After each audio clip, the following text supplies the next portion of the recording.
Join Tim and Christina Madden, co-founders of Executive Career Upgrades, on their podcast, the Executive Career Upgrades Podcast. As an executive in today's highly competitive job market, it can be tough to succeed. However, with Tim's nationally recognized career advice and Christina's mindset expertise, you can reach your full potential. Tune in to upgrade your career and get ahead of the competition.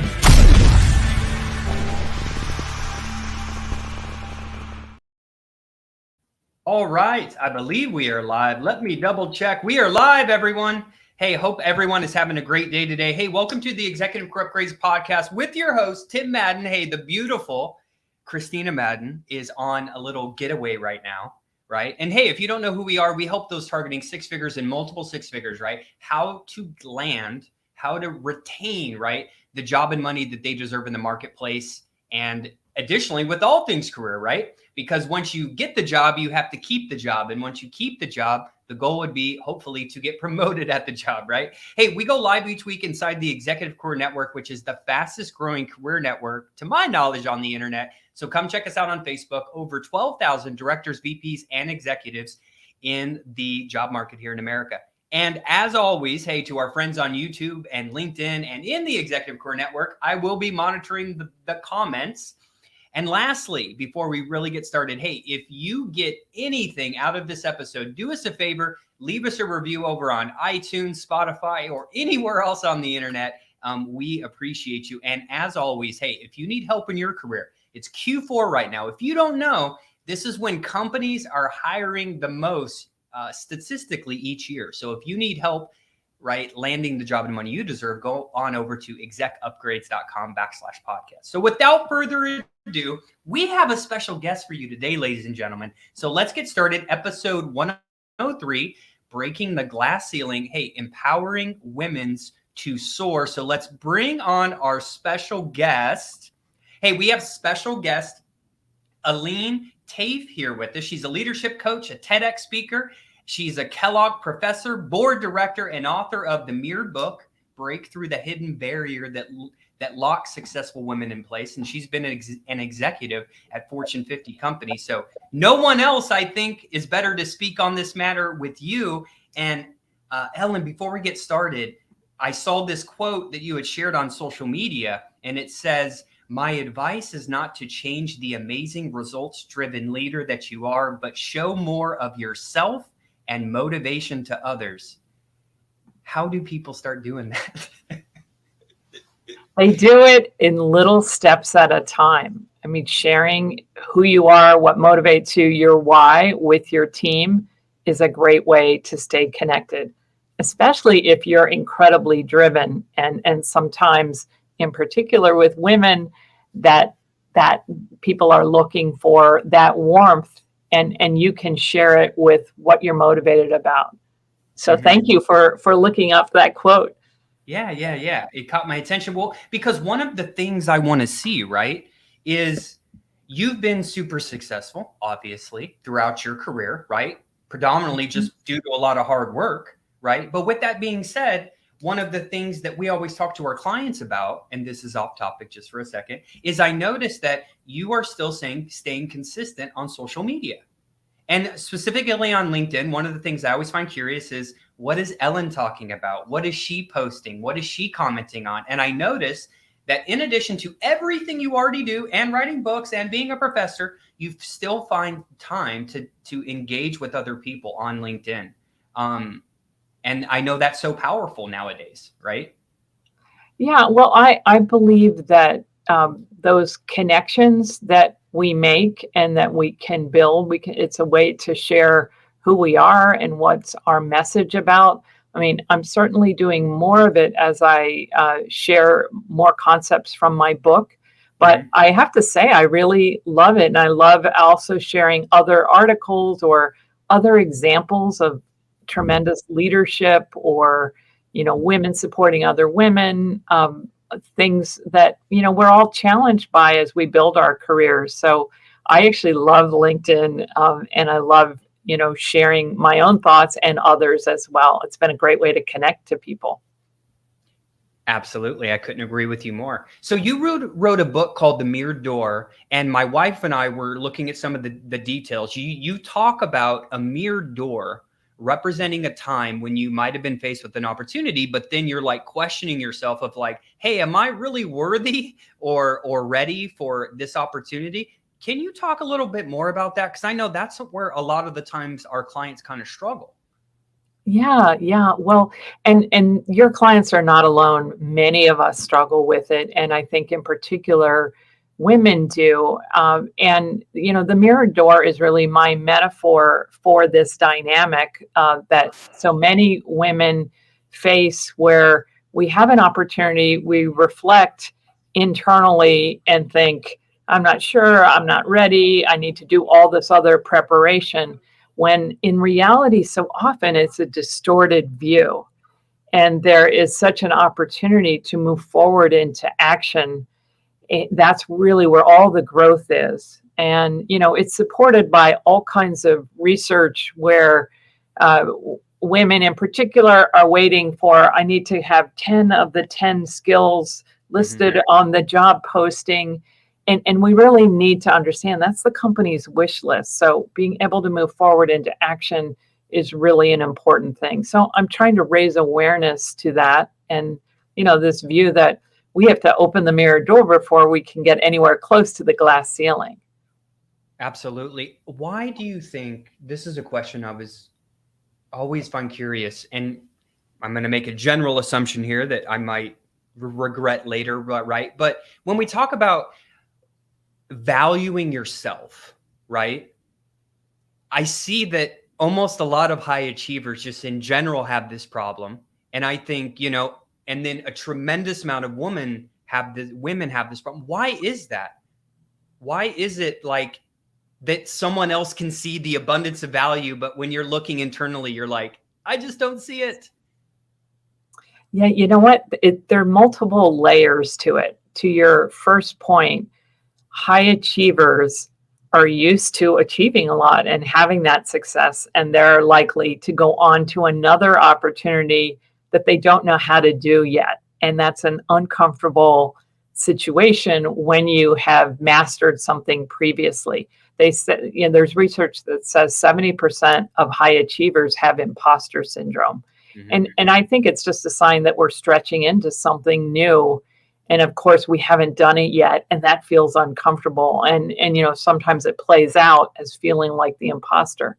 I think with women, and I appreciate you saying that, because we do fall back on what feels like stereotypes. And disclaimer here, women are not a monolith, but so often we grow up socializing in a way that teaches us cooperation, making sure that we are, perfect, please others, very other oriented. How others think of us really matters a lot. We learn the cues of fitting in, and that our hard work will pay off. And that really works well for us in school. For example, 70% of valedictorians are young women. And then we get into the workplace, and we are less comfortable with proceeding forward with uncertainty, with imperfection. Whereas I think guys grow up a lot of the time in more of a competitive, a bit more like one-upmanship way of relationships with others that teaches them to, fake it till you make it, or to, move forward with uncertainty. They get a lot more, much more comfortable with that. And that's a harder thing the further we go into the workplace. It's a harder thing for many women. And we we go inward and doubt ourselves. And we need to start believing when other people believe in us and see the strengths that we have. Absolutely.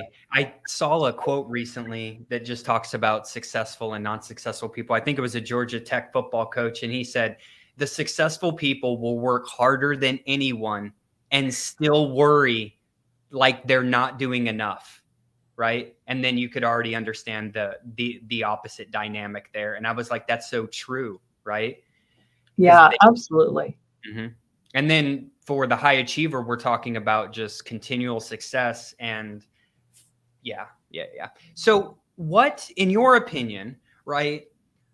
It's always hard for me sometimes to talk about these different things, whether it's women, race, employment status, because I was a military guy for so long that we never talked about like a woman or this guy is from this. So it's very interesting now to transition into corporate America many years later and see that there's so many, topics around these dynamics. So my next question is, in your opinion, what are these common misconceptions or stereotypes that women encounter as they strive to break through these different levels? Because working with a lot of women, I know that they're worried about this, right? They're worried about like, how do I do this? How do I break through? And I'm like, I'm agreeing with you. You already have the skills, right?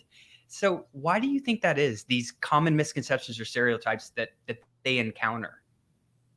I think, as I said, I think a lot of it is from growing up and from succeeding academically, where there was a rubric and hard work and you could be able to make things happen. And then you get in the workplace and apply some of those same things. And so there's really some steps that we need to take to assess our realistic readiness, because I think there's like an instinctive thing of like, I'm not ready, that is so often true of people. And so we have to really like break that and disrupt that default that happens for us.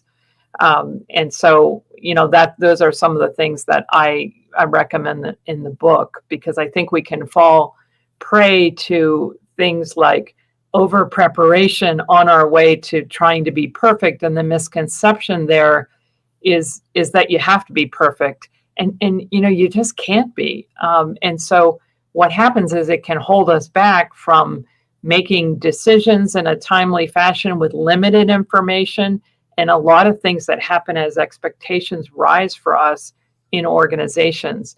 If we are holding back moving forward, awaiting for a more perfect self or time, or if we're holding back because we think raising a conflict is going to impact a relationship, then we're going to really limit our career. So there's some of these things that we are so invested in how we show up and those relationships, when we really have to, break apart what those conceptions are all about.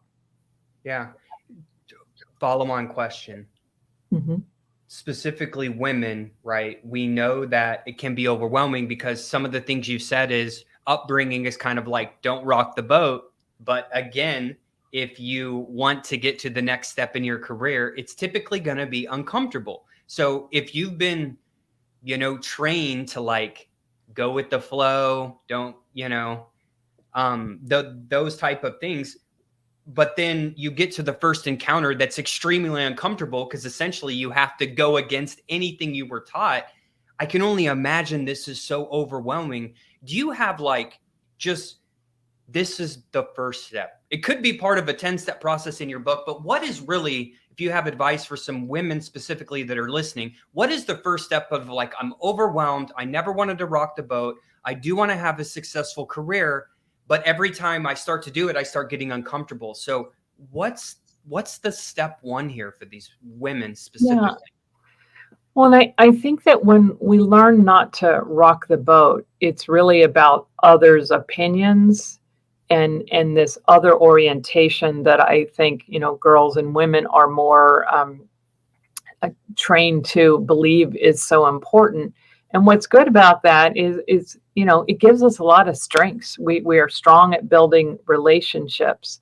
And I think the first step is to tap into the care that comes along with that, the care that we have for other people and likely for the organization or the company and our own career. Tap into the care to take the smallest kind of conflict and move forward on it and rock the boat. And so it's like taking small steps, tapping into that care and having the courage to say, you know what, for the sake of our project deliverable, I have to raise an issue with the timeline. let's talk through that. And so it's this tap into what we're stereotypically so good at, that care of other people. Tap into that and pair it with courage to speak up, to say something. But I think like tackling a small thing so that we can build the muscle is the best way to go, versus some, like it getting to an extreme point where we're rocking a boat and we all go in the water. Yeah, I loved what you just said there. One of the things, because I do know a lot of people, and I'm sure women too, struggle with this whole self-worth value thing. And some of the times, the advice I give people is, hey, if you can't do it for yourself because you can't make sense of it, hey, do it for your family, right? Do it for the future financial stability. Do it for the future team who needs you. So sometimes for the people that can't get out of their own way, right? Some different perspective is just, hey, maybe you can do things for other reasons as well. So next question. I know you've had and still do have, right, a successful career in corporate America, right? Has this ever happened? Let's go back in the day to Ellen, right? Ellen's getting your first executive job. Did you go through, I know some people are built different, I like to say. How was your experience moving up these different ladders? Did well, I can only assume that you went through what everyone else goes through. Would that be accurate? Oh, yeah. I definitely, I think, for each, I have 5 strategies in the book, and I would say these are strategies that can become perilous if we don't create that disruption to them. And I think I've experienced all of them. I think for me, I have that, the first one is preparing to perfection. And I think that I struggled the most when I went into a new situation where I held myself to these sky high expectations that I shouldn't speak up, or I shouldn't make a big recommendation until I know more. And I think that happened, I know it happened when I moved from sales into brand management. I think in more recent years, just even becoming a professor, that, I was a brand management leader, and becoming a professor, and, that was all new to me. Or even becoming a board director when I, in more recent years, joined a board where it was in an industry that I had not had experience in, or a big part of our business was in an industry I hadn't been in. And I was really quiet. And finally, someone said to me, I am just dying to know what you think. Yeah. Your fresh perspective can add so much to us. And it's that was just the most amazing, in 2 sentences, the most amazing coaching advice to me, to just say it in that way. In reality, we get hired for a reason, for the skills we do bring. No one really expects us to know everything 100%, but we hold ourselves to that. And so I can be a selective, perfectionist, and my go-to, sadly, is that I will hold back. So my counter is I actively go into meetings and think, I'm gonna speak up 3 times in this, or I'm gonna make the first comment, and not discount it by saying things like, I know I'm new here, but those kinds of things. So we have to understand where are our areas of where we can get in our own way and hold ourselves back, thinking we're not ready. And then what can we do in small ways that will grow and build that muscle over time? And I know it's difficult in the workplace right now, right? Because the influence of perceptions. What should women actually be doing in the workforce, in some of these other companies? What can we do to overcome some of these distorted self-reflections that ultimately hold women back, right? Because I think in other corporations, I know we have women leaders here, and NASCAR, me and Christina did something for them last year. They have a whole department actually called Women in NASCAR, is a whole department where all of the women, they promote women leadership and training, and it's just the women. I was like, man, do the men have something like this in NASCAR? It was pretty cool. But the question was, how are the realities of some of these like workplace, right, perceptions of what women should be doing? What can women do to overcome some of them? Because sometimes they ultimately hold us back as well. So this isn't like a value thing. This is something different. Any comments there? Yeah, I think that for women to get past these things, I think one of the best things we can do is get really good at getting feedback and checking into our realistic readiness to move forward into things, to understand how expectations change as we rise in the organization. And we may work for someone who's not very good at giving feedback. And so asking powerful questions like, where do you see me get in my own way? Or how am I tracking given that I am 6 months in this job? Or, how am I tracking towards that promotion that I am looking for? And so feedback is one critical area. And then I also think relationships as far as like our networks. So whether they're in our company or outside our company, research shows that the most successful women have a small, they have what a lot of men have too, of like trying to build a network of people who are well connected, but also they have a close knit group of people that are go-to, that, help to provide sort of private information in the sense that like, you've worked for this person, I'm looking at going for that job, tell me more about what that was like. Or you work at this company, what have you heard, or do you have a network? And so this idea of like a close group of people where you can also, sometimes it's called personal board of directors, where you can also have people give you their take, their perspective on you and the things that you're looking at. Ideally, it's people who know you and can help to give you advice, challenge your thinking, and help support and nurture you as well. And so that's particularly important for women.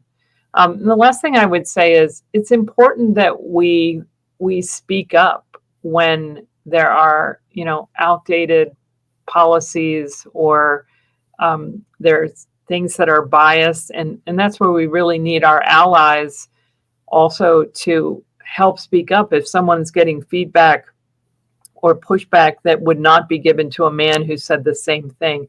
I think that's really important as well.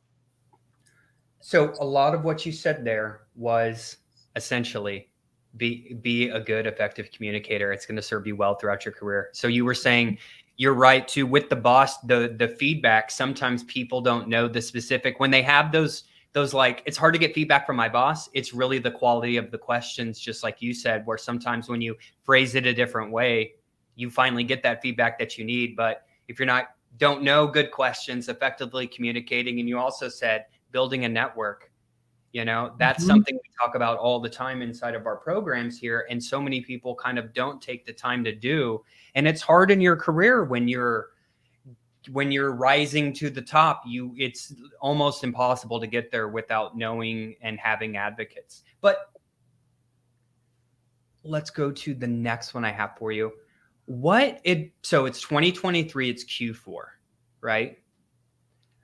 What do you believe are some of the new opportunities or emerging opportunities or challenges, whichever you want to talk about, or both, for women in executive roles in the coming years? So do you see like a specific market like emerging for women executives, challenges? What do you think the future looks like over the next couple of years for women? So for executive women, I think staying focused and resilient is really critical in the face of certainly some things that they might face, like whether it's microaggressions or biases or things like that, those things can really wear on you. And so staying focused on what your goals are and what your why is can be really important. We see many times women leave the corporate world to go build a better culture on their own, which is great. I support entrepreneurs, but I also think staying at it, we can change the workforce and change the culture. I think that what has come out of the pandemic and how much it exposed our whole lives, whether that's, kids or dogs walking through the room, that I think that what almost all generations want right now are leaders who can take care and take charge. And I think that, the stereotypical feminine side of that is take care. The stereotypical masculine side is take charge. But we need leaders to do both. And I think that we have really moved out of the command and control styles of the past. There are times for those things. We're in a crisis. Sometimes you need to be very commanding or controlling, but we need to add to that more collaboration and compassion. And I think in particular, as leaders trying to win the war for the best talent, I think the great news is that younger generations want to work in places that have leaders who take care and take charge, who do both those things. So I think we're uniquely situated to be able to do that. We just have to get out of our own way. Yeah. I love your words, uniquely situated. I'll agree with you there. Women are better. I agree with you. In today's, if we're talking about the leadership that's needed in 2023, I completely agree with you, right? That I do think that women have a leg up on even some of the men simply because of the next generation of the workforce, kind of what they're doing. And you're right. I love the word that you used. I was thinking of when you were talking about, I don't remember what you said, but it was kind of like, oh yeah, we need someone to take care and take charge.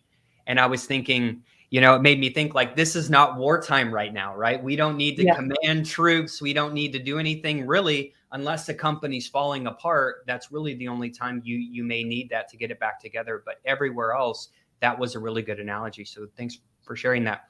What advice do you have for women looking to achieve executive level positions in their career? And furthermore, I'd really like to know, how did you end up at a couple of the places you did, right? The VP at the big company, right? Because what I've seen is it typically doesn't happen if you want to be the VP who oversees marketing at a large company. You're typically not going to get that off Indeed or something like that. You're going to get it through networking relationships or something.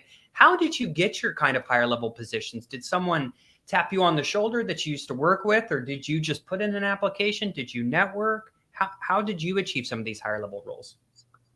Yeah, so in at PepsiCo, I moved up. I started in sales for Quaker Oats and moved into brand management. And so that was identifying, what functional switch I wanted to make, and found some mentors that helped me to understand it and really just declared that's what I wanted. And then as I moved up from brand manager to VP there, it was through, I think, hard work, doing what I needed to do. I turned around some businesses and launched some other businesses. I think there's a lot to building our competency early in our careers of building core skills. And in the world that I was in PepsiCo, brand management has a financial component. It has people leadership. It has strategy.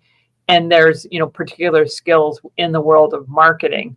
And so that gave me a breadth. And as I had different, I worked on new products. I worked on, a brand equity kinds of things. So I had different experiences that helped shape me, I think, to be able to run multiple businesses. And that's how I was able to move up by basically adding on more businesses. And then I also did a strategy role for the corporation, which was also really helpful for me. I learned a lot and just learned more about, how does a whole enterprise work and how do we manage risk and go after opportunities. So that was very helpful. And then as I left PepsiCo, I got recruited to other companies. I worked in travel and hospitality, going to Royal Caribbean, and then in home durables, going to Whirlpool. And then, I view like my career stage as building the competencies in that functional area of brand management, brand and portfolio leadership. But I own the businesses too. So I think it's really important to get financial experience as well. And then I think moving across industries, I feel like that was a part of my career that was kind of more mastery. Can I take what I already learned and apply it to new industries, new, customer situations and consumers as well? Very different going from like granola bars to what are our 7 restaurants on a ship and how do we deploy people around the world? So like massive change. But, if you learn the strategy and how to think about consumers and customers and all that, it's a great part of building your mastery of applying what you know elsewhere. And then I think late in my career, I'm much more in a legacy phase of, much more guidance and oversight, teaching, writing, so becoming a professor and teaching a leadership class and becoming a board director where, you're guiding the management team. It's more of an oversight role. And then also, coaching and writing as well. So I'm much more in the, I think, kind of a giving back place now. I'm glad you said that, because I always tell people when they're trying to post on LinkedIn, their first article, or they're doing something, right? I always tell people, like, how selfish would you be to have to figure out everything that you had to learn the hard way, right? Over your whole time in corporate America. We always kind of have jokes and saying, how selfish would you be to not share that with other people so they didn't have to, go the long route? Because basically what you were talking about throughout your career, it kind of molded down into 4 things. You had to figure out what you want inside those companies. Then you had to find the mentors. Then you had to extract the knowledge. And then simply you had to put in the hard work to actually apply it. And if you continually do that, who would have thought now you're, doing successful things? So I think a lot of people overthink that so much. One more question I do want to ask. We got 2 more, guys, and then we're going to wrap up. The first one is, first I do want to talk about your book. And Raquel or Christy, do me a favor and drop a link to the book. Ellen, why did you decide specifically to write this book? I was seeing that things hadn't changed as much as I would have thought they would. And I saw this in my students and in women that I coached. And I have 2 young adult daughters as well. So I found that I'm just passionate about this. I found myself as a board director, as the only woman on a couple boards. And that's how I started my career decades ago. So it lit a fire under me. And I saw women holding back when they were easily as capable to move forward. And that's really where it came from. Yeah. Final question. I don't even think this is predominantly women. I'd love to see some research or stats around this, but why? We work with a lot of successful people here that have already had, good careers, right? Looking for their next opportunity. Why is it so hard for people to ask for help, whether it be women or men? And I don't mean like help to build their network, help to just ask how something works. Why are most people like afraid to do that when literally that is the keys to the kingdom, right? That's like making success easy for yourself. Why do you think people struggle so much around that?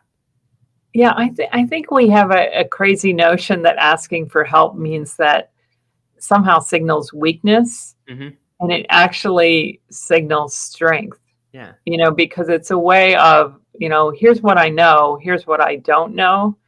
And I have a lot of respect for that. So here's what I don't know, and here's where I could get more perspective, more help. So, I would say it's helpful to unpack, why does an individual resist? And I think somewhere rooted in that is that it will look bad. And sometimes I think people think, I don't want to be a bother. Mm-hmm. I don't want to bother other people. When it's like in the idea of networking, so often, it can be a bother if it's like, can I pick your brain, or I want a job.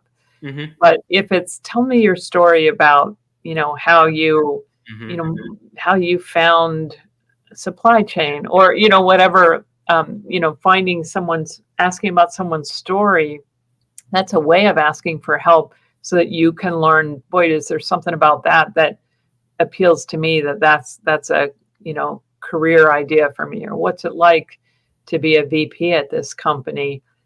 That's a form of asking for help too, or just asking for help of like, just give me perspective. Here's what I'm thinking about doing, or here's an issue I'm facing. Help me to think through my best options to go after. That could probably be one whole book. And what I got from that is learn how to ask really great questions, because you're right. When you could ask it this way and not get a response, and ask it a different way and build. Yeah. You could have a lifelong mentor. Closing comments, right? One message you want to say to there's lots of people watching right now. It's going to be streamed to the internet later, and more women are going to download it, right? If you had something you wanted to say to the women that were trying to go after leadership roles, any closing comments on your side? Something maybe we didn't cover where, hey, I would really like for women to know this. I would say that courage comes before confidence. So often, many people, especially women, are looking for confidence. That comes from trying new things that with uncertainty, and we learn to win or stumble and get back up. And it's really, courage is the prerequisite for moving into action. And so if you ever get feedback like you need to be more confident, that's terrible feedback. But tap into the courage you likely have. Think back to when you were courageous. That's the thing that can propel you into action. So that's my biggest advice, Absolutely. I guess. That's a good one. You should look at trademarking that. So, hey, just to repeat what she said, courage comes before confidence. Couldn't agree more. Well, Ellen, thank you so much for being a guest here on the Executive Career Upgrades podcast. We appreciate you so much. Thank you for what you're doing, right? Putting information out there so that women can go get the job and money they deserve and be fulfilled in their career just like you were. And if you need help in your career, go on over to execupgrades.com/podcast. Until next week, have a great day, everyone. Thank you, Tim.